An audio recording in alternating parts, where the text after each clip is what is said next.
కొన్ని అంశాలు సరైన పద్ధతిలోనూ అదే విధంగా ప్రజాస్వామ్య స్ఫూర్తితోనూ డీల్ చేయకపోతే, వ్యవహరించకపోతే పర్యవసానాలు దారుణంగా ఉంటాయి. ఆంధ్రప్రదేశ్లో ఇప్పుడు వయోవృద్ధులు, అసహాయులు, ఒంటరిగా ఉన్న వాళ్ళు, మహిళలు, వికలాంగులు, వృద్ధులు, ఇటువంటి వాళ్ళకు సంబంధించిన పెన్షన్ పంపిణీ అన్నది అటువంటి ఒక సమస్యగా తయారైంది. మేము 56 మాసాల నుంచి చేస్తే కాని సమస్య ఇప్పుడే ఎందుకయింది? దీనికి కారణం కేవలం తెలుగుదేశము, చంద్రబాబు నాయుడు, జనసేన, పవన్ కళ్యాణ్ వీళ్ళందరూ కావాలని వాలంటీర్ల మీద విష ప్రచారం చేసి వాతావరణాన్ని పాడు చేసినందువల్లే, తద్వారా ఎన్నికల సంఘం కూడా ప్రభావానికి గురై కొన్ని ఆంక్షలు పెట్టినందుకే ఈ పరిస్థితి వచ్చిందని వైసీపీ వాళ్ళు అంటారు. వీళ్ళు ముందు నుంచి కూడా వాళ్ళని ఉపయోగించుకుంటూ వచ్చారు. కానీ ఒక్కసారిగా ఈ ఎన్నికల సమయంలో పెన్షన్లు ముందే ఇవ్వకుండా కావాలని చివరి వరకు అట్టుపెట్టారు. చివరిలో ఇస్తే తమకు రాజకీయంగా మేలు జరగాలని వాళ్ళు కోరుకున్నారు. కానీ ఎన్నికల సంఘం వాలంటీర్లను వాడకూడదు అని చెప్పేసరికి వాళ్ళ పథకాలన్నీ తలకిందులైపోయి వైసీపీ వాళ్ళు దీనికి ఆటంకం కల్పించారు, దీనికి వాళ్ళే బాధ్యత అని టీడీపీ అంటుంది. ఏదైనా కానీ గ్రామ సచివాలయాల దగ్గర, తర్వాత సమీపంలో ఉన్న ప్రభుత్వ కార్యాలయాల దగ్గర మటుకు నేను ఇందాక చెప్పినటువంటి వర్గాలు, అసహాయంగా ఉన్నవాళ్ళు, బలహీనులు, జబ్బు మనుషులు, వీళ్ళందరూ బారులు కట్టి నిలబడి ఉన్నారు. అలాగే వాళ్ళని డోలీలలో లేకపోతే మంచాలలో మోసుకుపోతున్న దృశ్యాలు కూడా కనిపిస్తున్నాయి. ఒకచోట ఒక వృద్ధుడు చనిపోయాడని ముఖ్యమంత్రి జగన్ తన పర్యటన సందర్భంలో విచారం కూడా వెలిబుచ్చి దిగ్భ్రాంతి కూడా ఆయన ప్రకటించారు. సో దీంతో ఏదో ఇంకా బెడిసి కొట్టినట్టుగా ఉంది, ఇది నష్టం చేసింది, మనమే వైఎస్ఆర్ పార్టీకి ఒక అస్త్రం ఇచ్చామని భావించిన తెలుగుదేశం అధినేత చంద్రబాబు నాయుడు తను ఎన్నికల సంఘానికి లేఖ రాయడం, ఆ తర్వాత స్థానికంగా రాష్ట్ర ప్రధాన కార్యదర్శితో మాట్లాడడం, ఇట్లాంటి పనులు చేస్తున్నారు. ఇవే డ్యామేజ్ లిమిటేషన్ అని మనం చెప్పుకున్నాం. కానీ ఇటువంటి వాటితో పరిస్థితి మారిపోతుందా? ఒక్కసారిగా ఇదంతా ఉన్నది అప్సెట్ అయింది మళ్ళీ సెట్ కావటం అనేది అంత సులభంగా జరుగుతుందా అనేది ఒక పెద్ద ప్రశ్న. ఇప్పుడు మళ్ళీ వాళ్లకు మీరు ఫలానా తరగతిలో వాళ్ళు, అంటే చక్రాల కుర్చీలో ఉన్నవాళ్ళు, పూర్తి వికలాంగులు, కదలేని వాళ్ళు తప్ప మిగతా వాళ్ళకే ఇక్కడ ఇస్తాము, వాళ్ళకైతే మేము ఇంటి దగ్గర అందిస్తాము అని మరి ఎన్నికల అధికారి ముఖేష్ కుమార్ మీనా ఆయన చెప్తున్నారు. కానీ ఏం చెప్పినా ఇప్పటికే సిస్టమ్ అయితే డిస్టర్బ్ అయిపోయింది కదా. డిస్టర్బ్ అయిపోవడం ఒకటైతే పరస్పర ఆరోపణలు, ఇది రెండోది. ఇక మూడోది బాధ్యత ఎవరిది, మీదంటే మీది అనే ఆరోపణలు మూడోది. ఇది కాకుండా మళ్ళీ మామూలుగా వైసీపీకి, టీడీపీకి అలవాటైనటువంటి ఈ లీకులు, షాకులు, ఇది ఒకటి ఉంది కదా.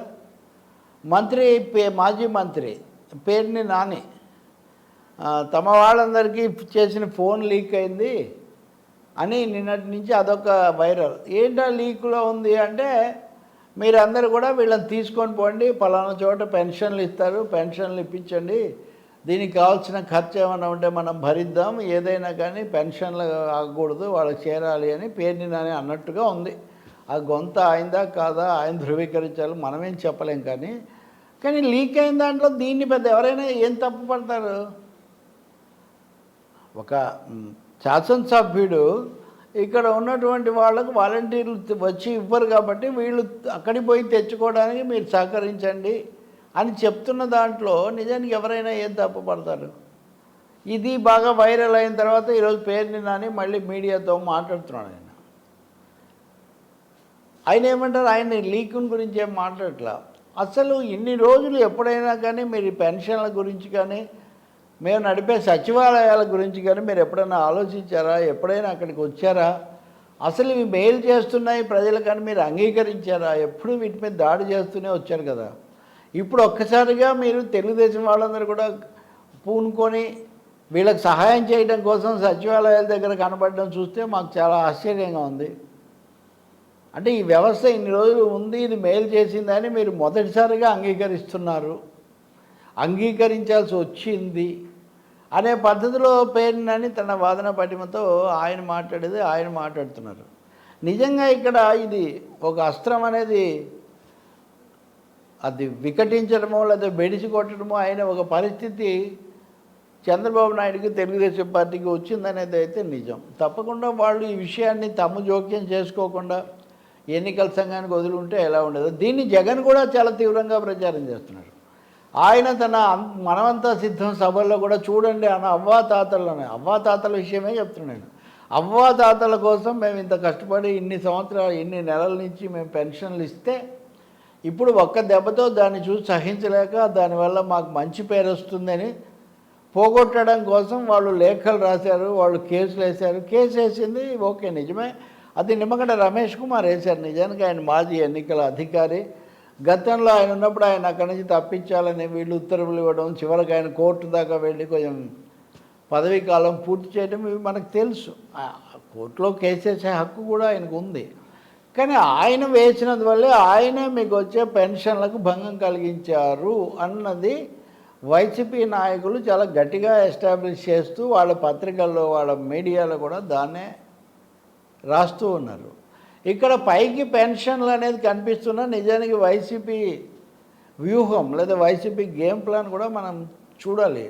మేము చాలా సంక్షేమ పథకాలు పెట్టాము, 2,72,000 కోట్ల రూపాయలు మేము వాళ్లకు బట్వాడా చేశాము, అది కూడా నేరుగా ఇళ్ళ దగ్గరికి వెళ్ళి ఇచ్చాము అని ఇన్ని రోజులు దీని మీద రకరకాల వాదోపవాదాలు విమర్శలు, అదేం పెద్ద సంగతి కాదు, లేదా డబ్బులు పంచి పెడుతున్నారు ఇట్లాంటివన్నీ మాట్లాడుకున్నారు. కానీ ఇప్పుడు మళ్ళీ ఇలా అనేసరికి లేదు మేము ఎప్పుడు వ్యతిరేకించలేదు సంక్షేమ పథకాలను, లేదా డబ్బులు పంచిపెట్టామని మేము ఎప్పుడు అనలేదు, అన్నవి చూపించండి, ఇట్లాంటి ప్రతి సవాళ్ళు కూడా వస్తున్నాయి.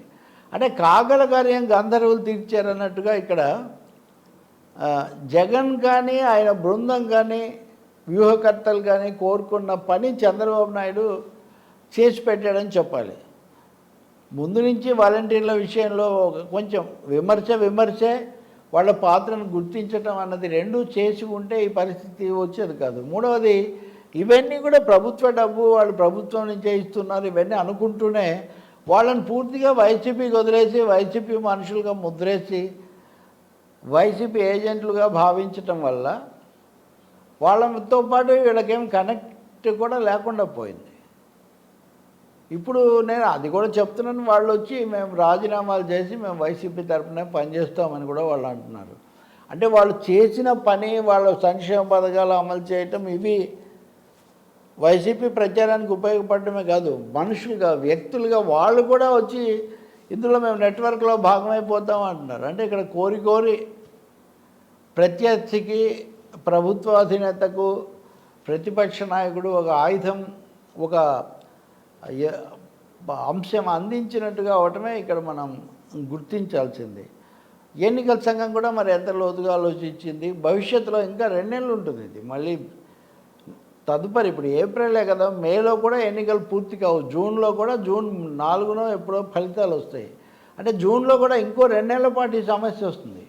ఈ 2 నెలలకు ఏం పరిష్కారం ఏర్పాటు చేస్తుంది ఎన్నికల సంఘం అనేది ఒకటి. రెండవది రాజకీయ పక్షాలు కూడా ఏమేమి ప్రత్యామ్నాయాలు సూచిస్తాయి, ఇదంతా కూడా ఉంటుంది. ఈ లోపల ఇప్పుడు పేర్నాని మీద వాళ్ళు లీక్ చేసిన దాంట్లో కూడా మీరు పెన్షన్లు ఇవ్వడానికి భంగం కలిగిస్తే మేము వాళ్ళకి చేస్తే దాంట్లో తప్పేముందన్న పద్ధతిలో ఎదురుదాడి సాగుతున్న పరిస్థితి కూడా మనం చూస్తాం.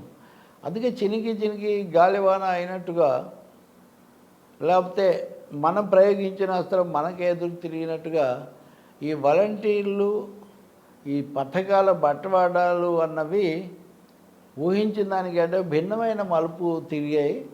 దీని మీద మరింత ఈ సమయంలో మరింతగా దీన్ని కొంచెం అధ్యయనం చేయటం, బాధితులు అవసరార్థులు దెబ్బతినకుండా నష్టపోకుండా చూడటం అనే పని మటుకు మొత్తం వ్యవస్థ యంత్రాంగం చేయాల్సిన అవసరం చాలా ఉంటుంది.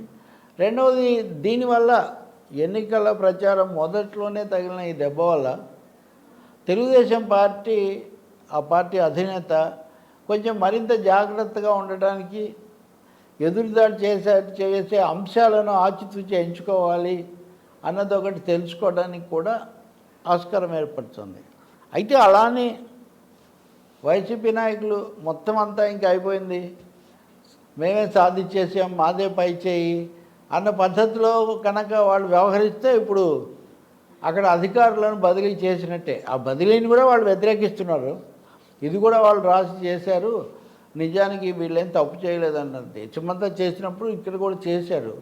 ఎలాంటి ఆరోపణలకు ఆస్కారం లేకుండా చూసుకోవాల్సిన బాధ్యత కూడా ప్రభుత్వం మీద, అధికార పక్షం మీద ఉంటుందనేది వాస్తవం.